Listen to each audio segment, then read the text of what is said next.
Hello, I'm Christina Brown Fisher, a writer, journalist. I am also a traumatic brain injury survivor and host of Me, Myself, and TBI, Facing Traumatic Brain Injury Head On. I am so excited to speak with today's guest because of what he's doing to raise awareness about concussion and brain injury risks in sports. What do you do with the pain and grief that follows the loss of a loved one? A loved one who'd spent a decade playing in the National Football League. A loved one whose footsteps you'd eventually follow despite the danger. That's the topic of discussion with Jarrett Irons, son of famed NFL linebacker Gerald Irons, who died in 2021 at the age of 73. Gerald Irons suffered from Parkinson's disease, but his son wonders whether he was also a victim of chronic traumatic encephalopathy, CTE.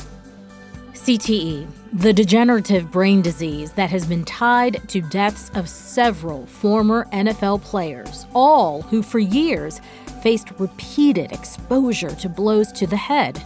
After his father's death, Jarrett questioned how his own future might unfold.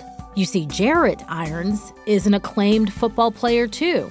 He started playing tackle football when he was in the second grade and became an All-American linebacker for the University of Michigan football team. A native of the Woodlands, Texas, Jarrett played college football for Michigan from 1993 to 1996. He was a team co-captain of the 1995 and 1996 teams and was selected to the All-Big Ten Conference team both years. At the end of his collegiate career, Jarrett held Michigan's career tackles record.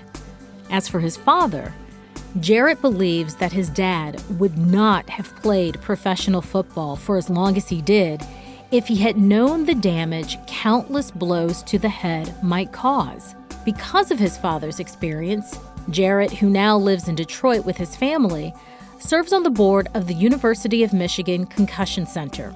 He's part of a new team, people advocating for concussion research and increased awareness. Researchers from the Concussion Center and the athletics department are examining whether sport participation and concussions are associated with later life brain health in former athletes and non-athletes. He joined me from his home in Detroit. Hi there. Thanks so much for taking the time to talk to me today. Oh, most definitely. Thanks for having me. What a storied career you had at the University of Michigan. As I read these amazing accolades, what are some of the things that come to mind about that time in your life? It was a great time. I mean, it was my first time. Like you said, I'm from the Woodlands, Texas. So it was kind of my first time away, like really staying away from home for a long period of time. I feel I've made this statement before. I left home as a boy and I became a man at Michigan because of just all the things that it takes and the perseverance you have to make it through that program and just, fight through it. So I think, when I look back at it, being elected, co-captain 2 years in a row by my peers, that's probably one of my greatest accolades that I could say that I have, because, when you don't choose to lead, people choose you to lead. So for me, being, captain 2 times in a row, not a lot of us have had that accomplishment of doing it twice while we're there. That's probably one of my greatest accolades. I talked briefly about your father, Gerald Irons, who was in the NFL with his pro career for about 10 years. What was your earliest introduction that you can recall to football? Was it through your father? Well, it's interesting. So I grew up in a household, there's 3 boys. So I'm the middle child. So I have an older brother that Jerry, who is 3 years older than me. He played at Nebraska for Tom Osborne. He was a scholarship. Then I have a younger brother that's 5 years younger that he was a 2-time captain at Notre Dame. Football kind of ran in our family, but my dad was never, one to say, listen, you have to play football and this is what you do, because my dad, that's what he did. He was just more like, listen, I know you have talent and you're not going to just not use it. So whatever it is, whatever you do, whether it be, sports related or academics, You're gonna do something. You're gonna stay busy. And so we all, we all played all the other sports, but I gravitated towards football because it was just something that, I just enjoyed, and I enjoyed playing it and enjoyed the camaraderie that you build from it. And I, my younger brother was really good in baseball, and my older brother was good at golf, but, we all kind of gravitated and had, scholarships in football. So kind of worked out that way. What made you decide on the University of Michigan? I was blessed to have multiple offers. I could, let's go back. When you talk about Texas high school football, you have a lot of options if you're good. So, Texas, high school football is big, and my school was a decent school. I could have gone to any school. I had scholarships every school in the country, and I chose Michigan because I wanted a program that had great tradition. I knew I was going to be playing, and I'm from Texas. I wanted to be on television, but more importantly, I wanted a great academic experience and degree that was going to say something when I was done. And also Michigan, when they recruited me, I knew I was going to redshirt my freshman year. And so when Gary Moeller and Lloyd Carr were recruiting me, they came to my house. My mom and dad made sure we met with every school that wanted to see us and see, all three of us, but especially when I was going through it. But one thing that I knew I was going to redshirt. So I asked Gary Moeller, I said, listen, I know I'm a redshirt. I'm gonna get that extra year. I want to be on track to graduate in 4 years. And if I graduate in 4 years, my fifth year, what am I going to do? And he's like, listen, well, Michigan's a pretty hard school. A lot of guys that I redshirt, they'll take 5 years to graduate to make it easier. And I was like, if I'm going to be there, I'm going to graduate in 4 years. That's my goal. And I want to go, if I have to be there my fifth year, I want to start my master's. And he was like, a lot of guys don't do that, during that time. And he was like, but I was like, listen, that's what I really want to do. And will you pay for it? So it was funny. We were all sitting in my living room, and Gary Moeller said, yeah, we don't normally do that, but yeah, we'll do that. We'll honor that if that's what you want to do. And my dad, being the businessman that he is and that he was, and all the things that, he's taught us, he was like, yeah, will you put that in writing? So Michigan honored that, and I got my undergrad and grad degree from the University of Michigan. So I'm very proud to accomplish that. But that's one of the main reasons why I chose to go to Michigan. That alumni base, that degree, it means a lot. And I think it's important to also point out for our audience that during your father's career within the NFL, he also used that time to pursue his own academic achievements, including law school. And for him, it wasn't just football. My dad was a great entrepreneur, business person in the area we grew up in, but my dad served 20 years as president of the school board. And in the district we grew up in Texas, I was just reading not that long ago, that district that my dad controlled is out of the state of Texas, how big Texas is. It's one of the top 5 school districts in the state of Texas. And so he was big on academics. He was always big on that. And my dad, while he was playing for John Madden for the Raiders in the off seasons, my mom and dad are from Gary, Indiana. So he would pack up my older brother and myself. My younger brother wasn't born yet. And we would drive from California, from Oakland, across country to my dad in the off seasons. He could be getting his MBA from University of Chicago. So my dad, he's the one that set in stone for myself and my brothers to, take academics very seriously and know that, listen, football is a great sport, but it's only a finite time of your life, and it's not everything. And you got to have opportunities and create opportunities for yourself to excel life after sports. So he was really big on that.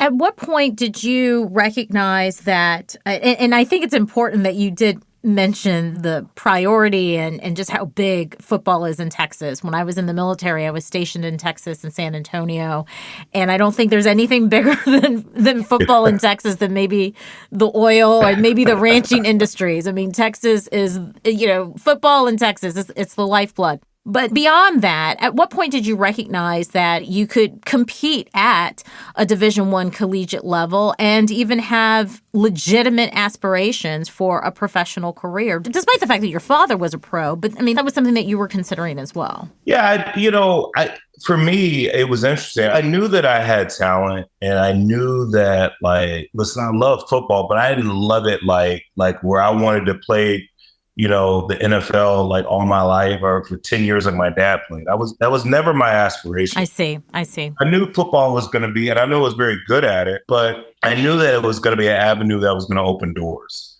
And that's where I was using it.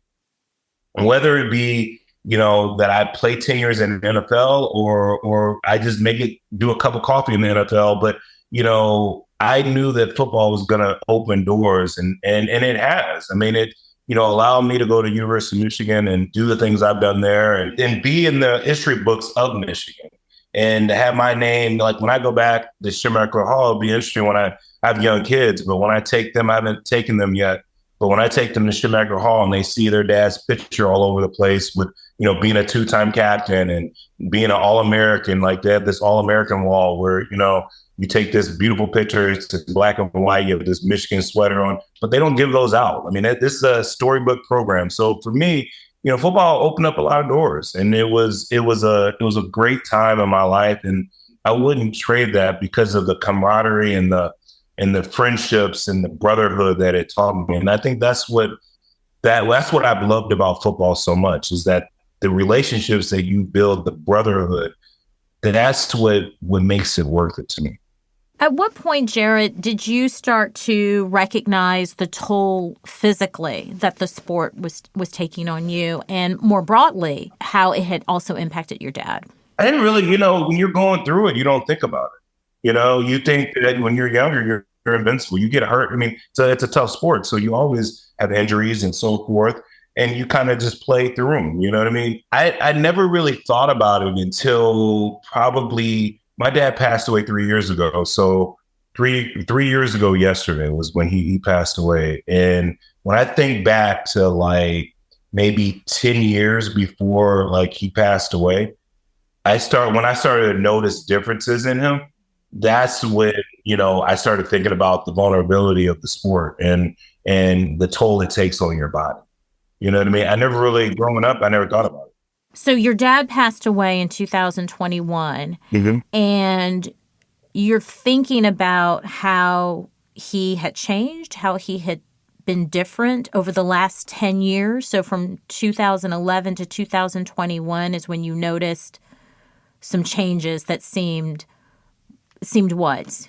Yeah, so my dad had early onset Parkinson's and early onset dementia. Mm-hmm. And so a lot of that, and obviously that's kind of one of the reasons why my involvement in the concussion center is that, bringing more awareness and I'm very passionate about is because, I feel as though my dad, suffered from CTE.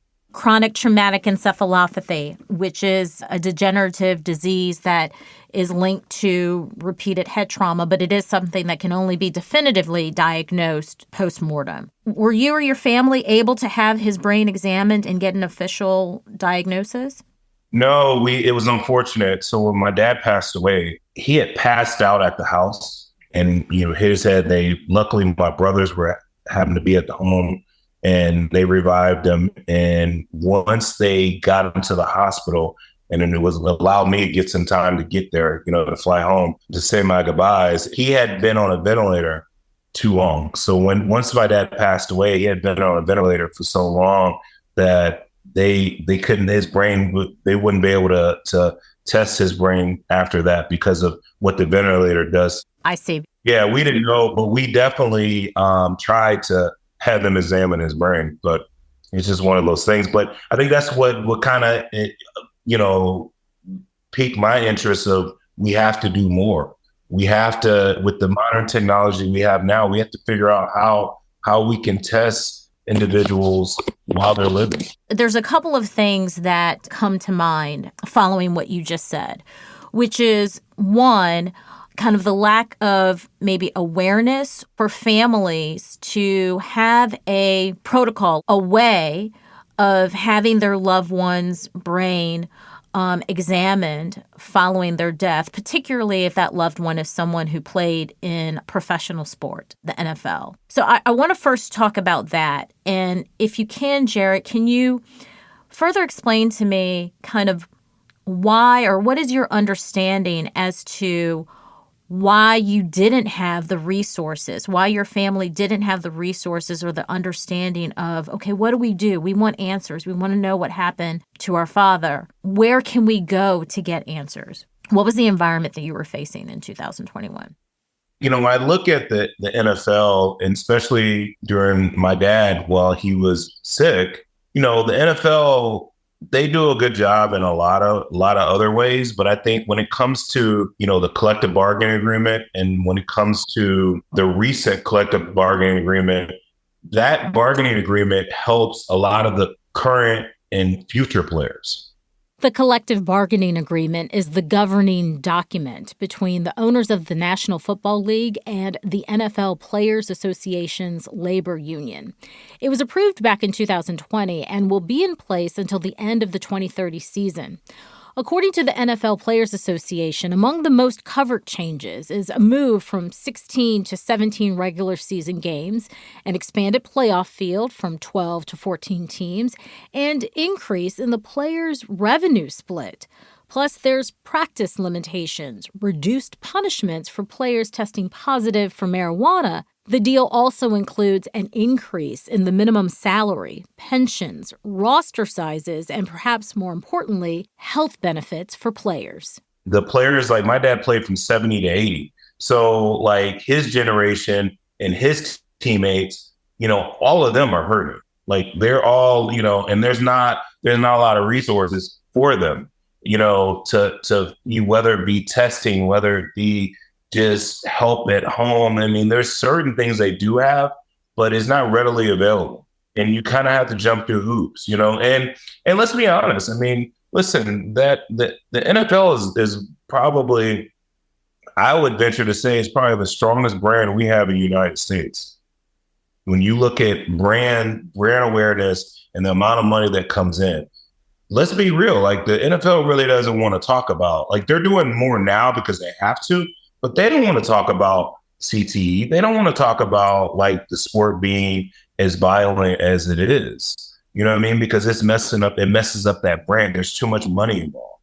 And so, I think that I think this next generation, it's going to be better for them because now the NFL is being forced to have to talk about concussion, being forced to talk about the safety of the game because there's young kids that are playing now. When I played in Texas, I mean, I was in tackle football since I was in second grade.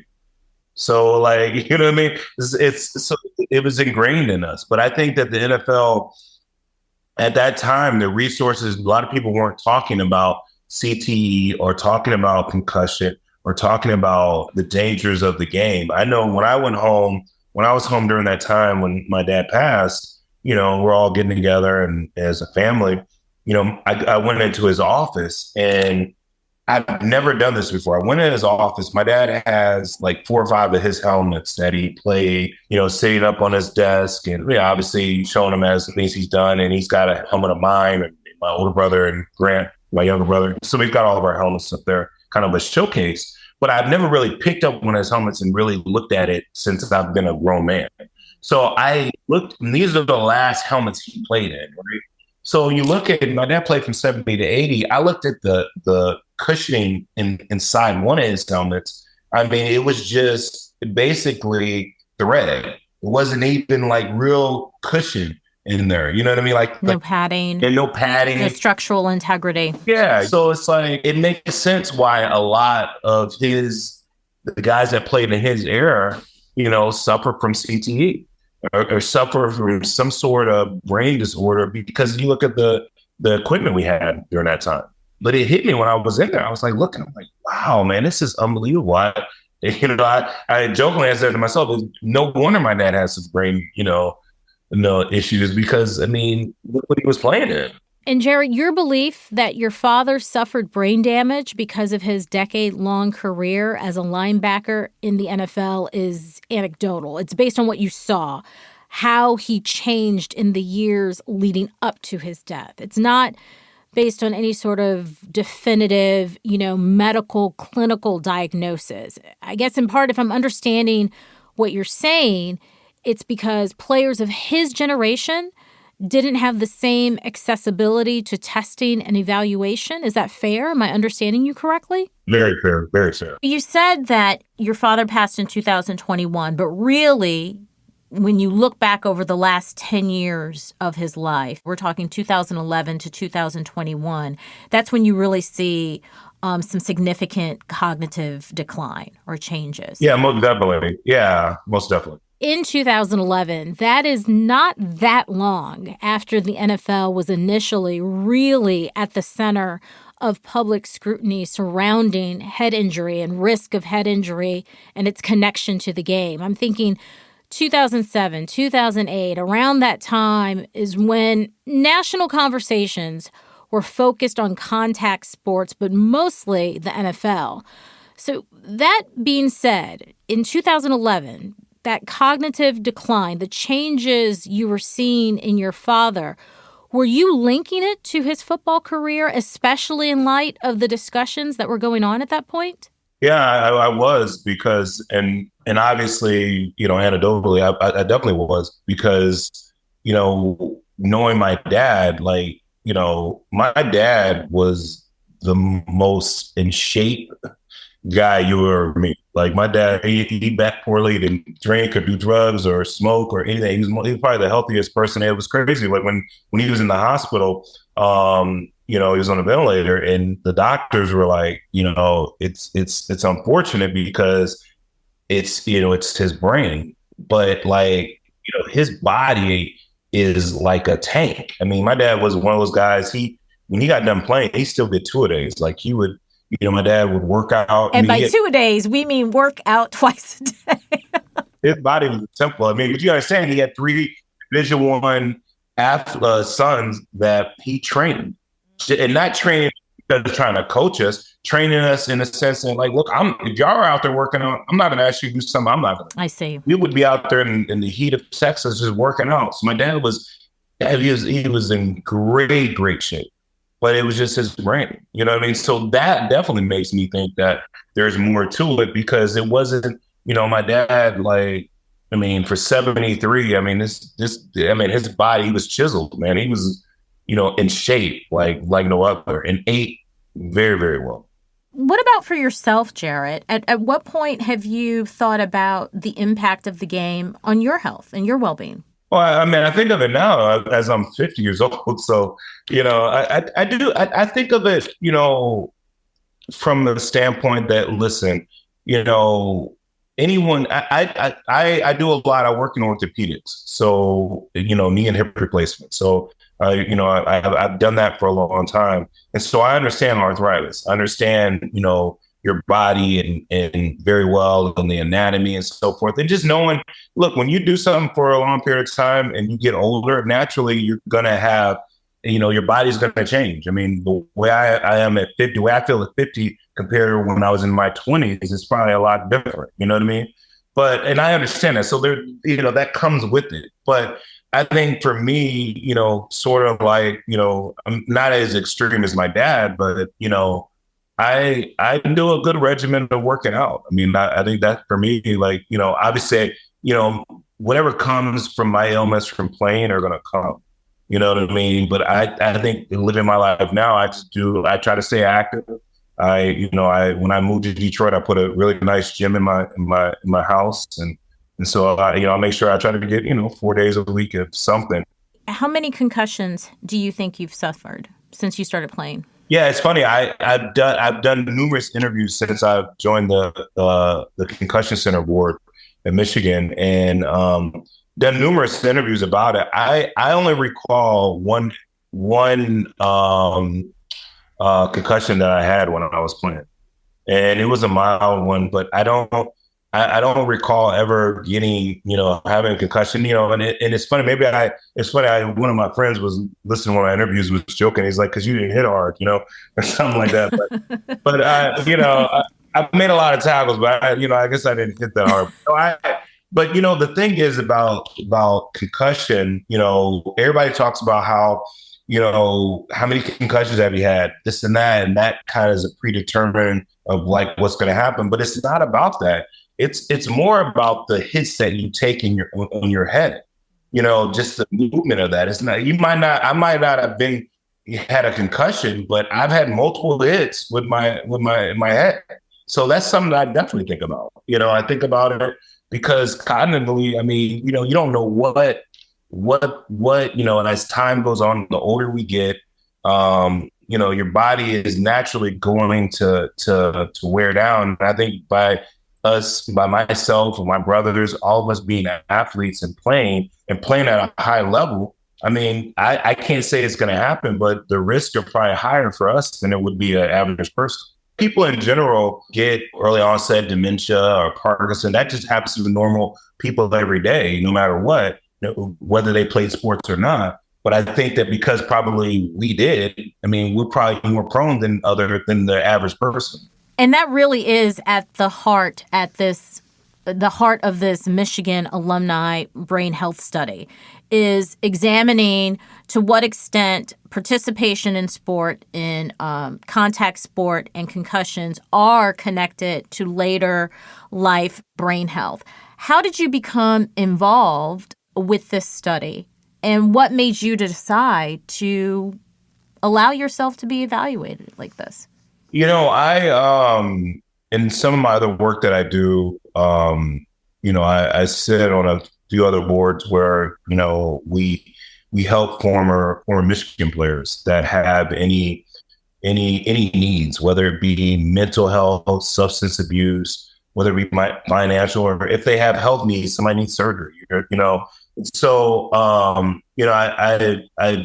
I've sat on those boards and watched, and just watching my fellow brethren that are hurting out there. So I think doing that type of advocacy work kind of opened my mind to it. I think when my dad passed, there was a lot of interviews. There was a lot of things that were in the news. I really didn't understand how big my dad was until he passed away, to be honest with you.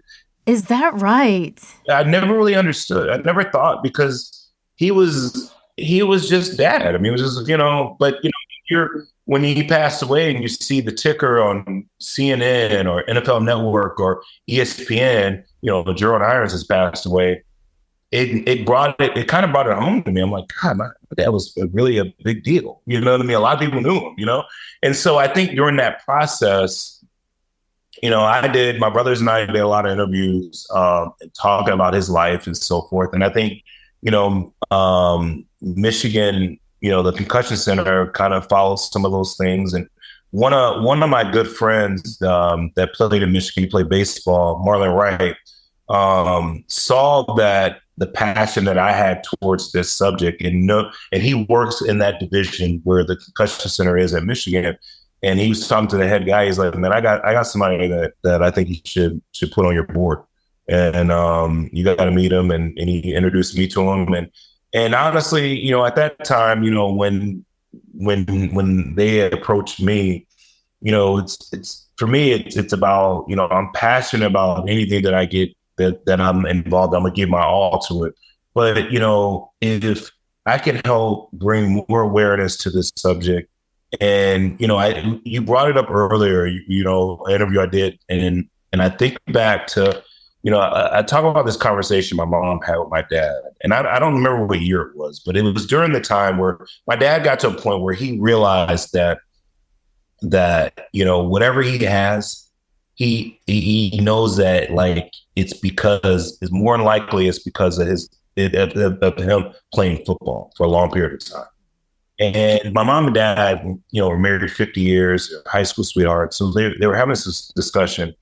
And, my dad's got his MBA, he's got his law degree. So, like, we as a family, we were fine. But my dad was saying, to my mom. He was telling my mom, he's like, listen, if I know what I know now, I never really, I didn't have to play as long as I played. If he knew the risks, is that what he was saying? If he understood the risk. And so my dad, even though he was having, issues cognitively, in his brain, he had clarity too.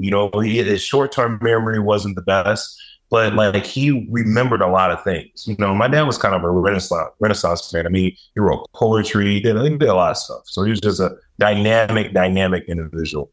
But I remember my mom telling the story that, how my dad would, sit up with my mom and just, because my mom knew, they're very close. They sheltered us from a lot of what was going on when my dad broke on.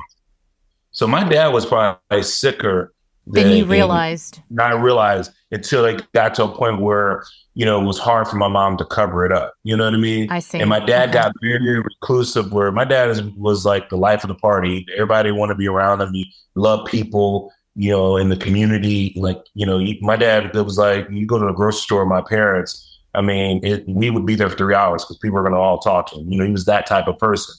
And we got to a point where he really didn't want to be around people, and that he didn't really want to be out and vocal and be in the public eye. I that's when I really knew like things were really changing and that he wasn't himself. But my mom tells that story about how he would late at night, he would talk to her and they'd be in the bed and he would just say, listen, if I would have known that it would, that football was this damage, I didn't have to play for 10 years. I could have retired a lot earlier, And I think that, when you look at it, I mean, you're seeing that more now in football now than you've ever seen. You've seen more younger guys retire or say, look, I'm not doing it. It's not worth it, So I don't, I think to get back to your point, the reason why they chose me is because of my passion, my advocacy towards former players, and whether it be, obviously, brain issues or just in general, I'm here to help. What are you telling players about what you think they should consider or do with regards to whether it be their collegiate career in football or professional? What are you telling them? I think I think every choice is an individual choice. Listen. But if they ask your opinion, what do you say? I'd say you got to do what's best in your heart. I mean, there's ramifications for anything that you do. When I look back at my career from high school to the college, I wouldn't trade it. I really wouldn't. Despite the risks. Despite the risk, because I think the gains of the camaraderie, the discipline, the life lessons that football teaches you are so vital. I saw in an interview that you and your family believe that head trauma contributed to your father's symptoms of depression, Parkinson's, and Lewy body dementia. And the reason why I bring that up is that when you say that the role of camaraderie, the leadership skills, the opportunities that, you and perhaps other athletes may not have had without a football career, and again, I'm asking, correct me if I'm wrong, you're saying that is too important, too impactful in your life, despite these really significant health risks. Yeah, well, and I think that I agree, and I am saying that, but I think that's why my passion towards trying to make the game safer, towards more research, that's why I've gotten so passionate about it, because when I think that how football is impacting my life, whether it be from, my dad to me playing, my brothers playing, to just, life in general, like it's a great sport, and so it hit me one day where I'm like, listen, I don't want to, because everybody wants to go on extremes where, all right, now they know they're thinking that concussions called CTE and football is it's a dangerous sport, this and that, and they go on tangent and think, well, let's end everything, let's stop. This has actually become a politicized subject. We're in a place now where we've got people talking about eliminating football. What do you say to people who are just as passionate in the same way that you're passionate about let's figure out a way to make this sport safer for young people? There are people that are just as passionate about let's figure out a way to eliminate this sport because it is so dangerous. What do you say to those individuals? Everybody wants to target football all the time. But if you look at soccer, you look at women's soccer, like the numbers on concussions that come from that are higher than they are in football. So it's like you look at all the sports and that's the beautiful thing about the concussion center. They're not just looking at football, even though I'm very passionate about making it safer. It's about all the sports. How do we make them all safer? So for you, part of it is increasing awareness, but also recognizing that football shouldn't be the bullseye on the target. If we're talking about increasing awareness about safety in contact sport, we need to be talking about all sport, not just football. When you start looking at the research, football, there you do see, a lot of people do have concussions and so forth, but it's not. You look at the other sports, man, they're just. We're talking soccer, we're talking lacrosse, we're talking rugby. Yeah, I've seen the data too. Like I said, it's about making it all safer, But I think that the lessons, so you get back to my dad playing 10 years, right? And him sitting up with my mom saying, like, if I would have known, I wouldn't have played as long. You know what I mean? That's real. Like, that's real when you think about that. You know what I mean? It's real. And you look at me as my high school and college career, I didn't really play a long time in the NFL, but I'm like, well, look, I still would do it again. You're never going to outlaw football. It's a sport that's going to be around. You know what I mean? And it's too much. I mean. I love that. You're never going to outlaw football. You're not. It's not going to happen. Let's just be real. Like, I'm not. I agree. Let's just be honest, man. Let's not waste time. You're not going to outlaw it. Not in America. Look, they love football. So it's going to be played. It's too much money. College and pro is too much money on it. They're going to play football. So if that's the case, let's make it safer. Because you're not gonna stop that aspect of it. You know what I mean? And I think they're making in the NFL. I'm gonna tell you, as big as the NFL is, they are making strides. Like, just with the rule changes with the kickoff and receiving, they just changed the rule like last week. The new format from the NFL will continue to have the ball kicked from the kicking team's 35-yard line. However, every player on the kicking team, with the exception of the kicker, will line up with at least 1 foot on the returning team's 40-yard line. And until the ball is fielded by the returner, no players other than the kicker and the returners can move. Like, they're going to be closer where it's not going to be as hard collisions and so forth. They're trying to make it safer. I think that you look at the way teams practice now when they have these like foam over their helmets. There's a lot of that going on, And helmets that are position specific too. Yeah. Yes. So like from that standpoint, look, that sport is too big to fail. So they got to find a way. It's in a matter of time, it's gonna have to be safer. They're trying to make it safe. You look at like the way we practiced when I got there from 92 to 96, when I was in Michigan, compared to how they practice now. Like, yeah, like we did 2-a-day practices in the summer. They don't do that anymore. They're one time on the field. They're doing a lot of film study and so forth. You don't think anything is lost in that in terms of the ability to compete and win? Is there anything lost in changing the training? When you talk to old school guys, they might think that, this is the generation soft, but yeah. No, I was wondering when you were going to say that. Listen, when I played, and the guys that came before me thought we were soft. You know what I mean? So but I think that it's smart that we're making the game safer, trying to control the things we can control, and the sport has gotten so advanced with technology and with the schemes of how we run plays now, that, a lot of it is about film study anyway. You know what I mean? It's a cerebral game. Like when people would say like, this dumb football player. I'm like, man, if you really understood how hard it is to understand that sport, to play at that level, how smart you have to be, like, come on, dude, it's a whole different ballgame.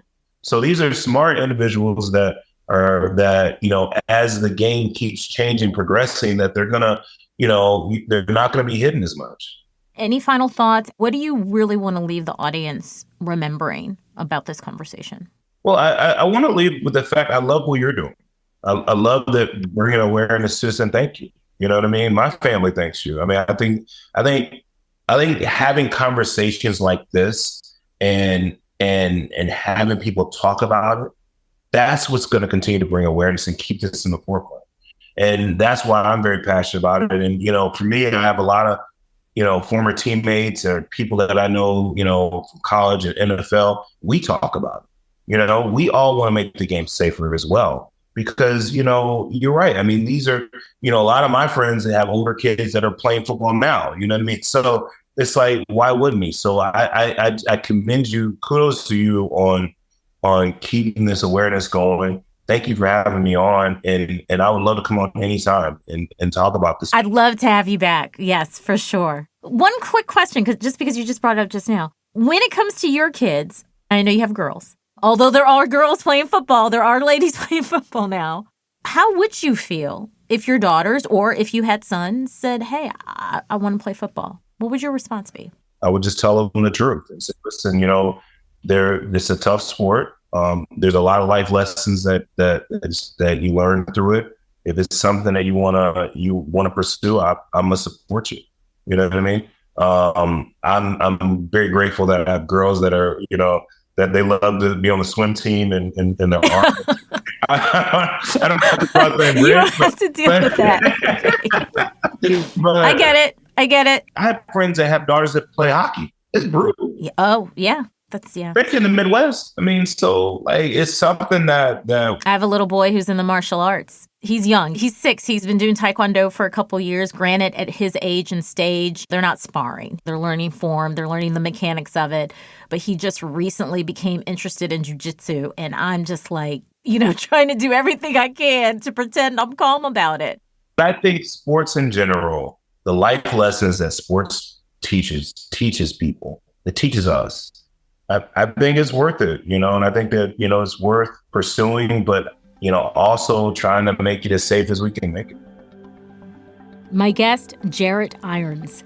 He was a 4-year starting linebacker at the University of Michigan and a second-team All-America and first-team All-Big Ten Select in 1995. He was also a co-captain of the 1995 and 1996 Michigan football teams. His father, Gerald Irons, a former Oakland Raiders linebacker, died in 2021. Gerald played 10 years in the NFL, and following his father's death, Jarrett shifted his attention to concussion research and advocacy. He's part of the Michigan Alumni Brain Health Study. The pilot study is looking at the long-term health impacts of contact sports among Michigan players and non-athletes. I hope to have Jarrett and researchers from the Concussion Center back to discuss the study's results. As always, thank you for joining me and supporting Me, Myself, and TBI. I'm Christina Brown Fisher, and we're facing traumatic brain injury head on.